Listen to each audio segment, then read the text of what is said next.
This isn't the Manchester City the world knows. Well, more now on Manchester City's 2-1 defeat to Brighton. Pep Guardiola has lost 4 straight games for the first time as manager.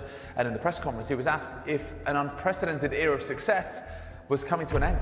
Dropping points, the manager's future in the balance, injuries, distractions outside the club, poor form. Heck, Man City are below average. And now, guys, we might just be witnessing the downfall of Pep Guardiola's Man City dynasty. We don't have passion. We play good, yeah, but we don't have passion. We don't defend ourselves. Rico Lewis conceded 4 faults, and nobody defend him. Yeah, we play good, yeah, it was good, but we are far away. Right now, today, I realize, it's it today winning 4-2. This season, or we change, or we are not going to win anything. When Pep Guardiola made this statement in 2023, it was on the back of a 4-2 win in a season where they ended up winning the treble.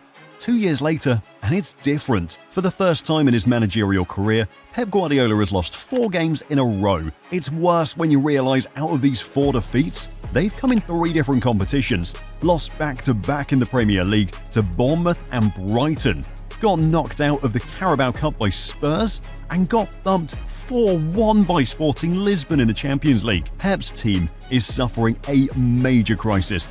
Both him and the players aren't used to. Well, yeah, disappointing because we're a bit in a dark place right now, and everything looks to be going in the wrong way. Even when we play well, we don't score our chances and we concede too easily. Like Bernardo Silva said, they're in a dark place. This is a new feeling for both Pep and his team. Losing once is a blip. Back-to-back is a minor situation. 3 times, the concerns begin to get bigger. But now 4 times? There's no escaping it. Something is wrong in the blue half of Manchester. But what exactly are the problems? Well, we've got to start with the major one: injuries. Pep's team has suffered bad luck when it comes to injuries this season, and it's been to key players as well, though without Rodri, the current Ballon d'Or winner, for the rest of the season after he picked up a serious cruciate ligament injury in a 2-2 draw with Arsenal. I really think, but let's see, I don't know what's going to happen, but it's something that worries us because we are the guys that suffer, so yeah. You feel for the guy when you realise only months back he predicted something like this could happen with the growing fixture schedule. Now he won't even be featuring for the remainder of the season. Promising talent Oscar Bob has also been sidelined until around December with a foot injury. He's missed the vast majority of the games City has played this season. The City injury list is wild.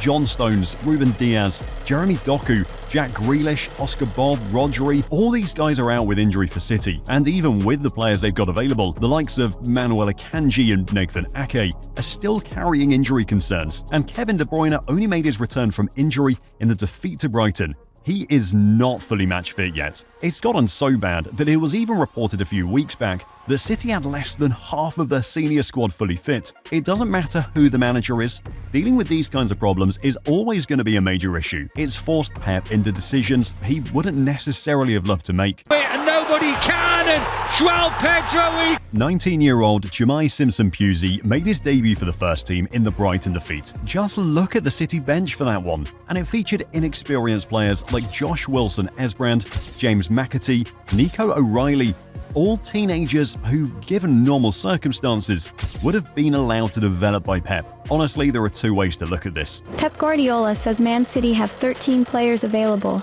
and are in real difficulty as injuries mount. When Pep made this statement, it was at the start of the 2020-21 season. They only had 13 first-team players available that year and still ended up winning the league and doing it comfortably as well. Pep City has been a team that doesn't deal with excuses because, as the world knows, they always find a way. Regardless of how bad they're playing, they are still able to get a result no matter what. Except now, though, it seems like they can't. Going back to the Brighton game, there was something he said about the players on his bench that just sounded off. Yeah, of course we know it, and yeah, it's what it is. So our impact for the players coming for the bench was not good, and they have an impact, and we are not able today to sustain the rhythm that we play in the first half. Is difficult. He praised the substitutions Brighton made in changing the game, the physicality of Carlos Baleba, but on the part of his team, stated that the substitutions he made failed to affect the game. It wasn't just about him giving an honest assessment of his team now, because looking at the two players that came on for City, that says something. Kevin De Bruyne and Bernardo Silva. Pep admitted that none of them failed to have the impact needed to see out the game. When a manager like he is complaining about players of this type of quality, you know something is up. Honestly, this shows just how much City miss Rodri. If a holding midfielder had the recognition external like Erling Haaland or Kevin, would we have a problem. Holding midfielder has to never ever be in the highlights. Had to be do the job I had to do. But without him, we could not do what we are doing. Pep knows Rodri is the one that makes the City team tick. The one that thinks for the team.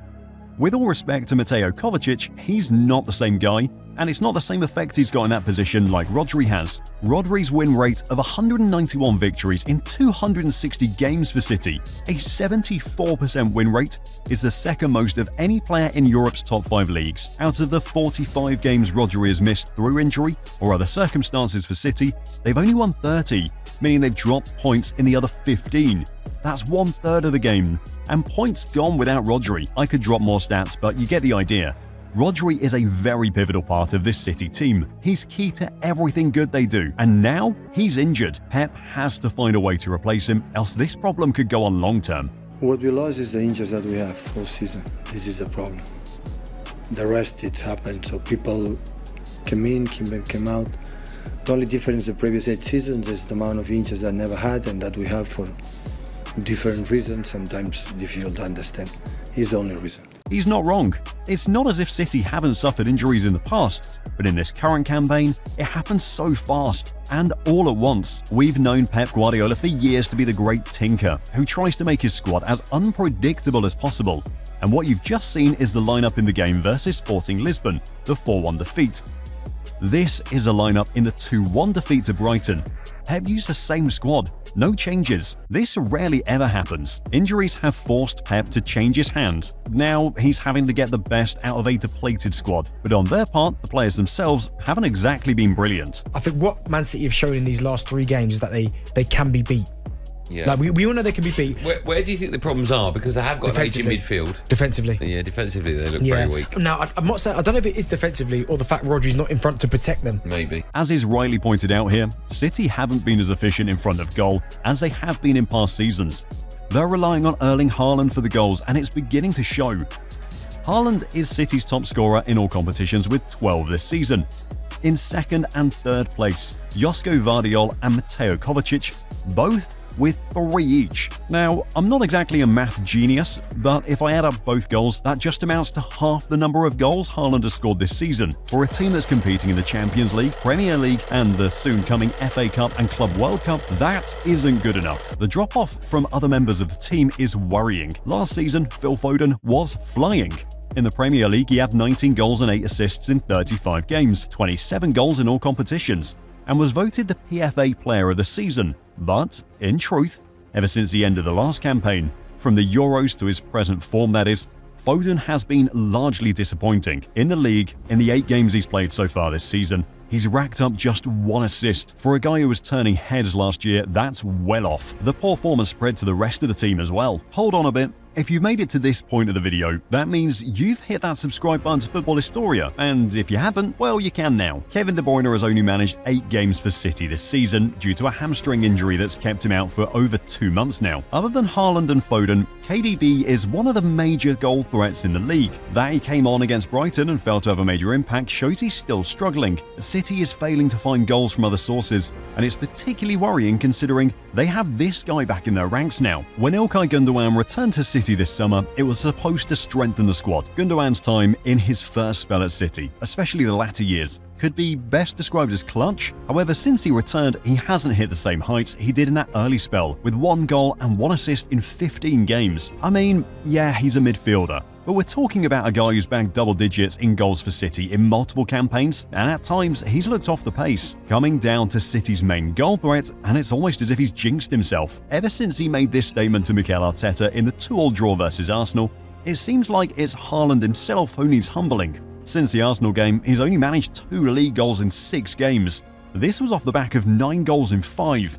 including back-to-back hat-tricks against Ipswich Town and West Ham. When it's gone bad for Haaland, it's been like this. On the night, he was outshone by Sporting Lisbon's Victor Gyökeres, who bagged a hat-trick. Haaland still tops the Premier League goal-scoring charts, but just watching him play, it's like he's experiencing a mini-dip in form.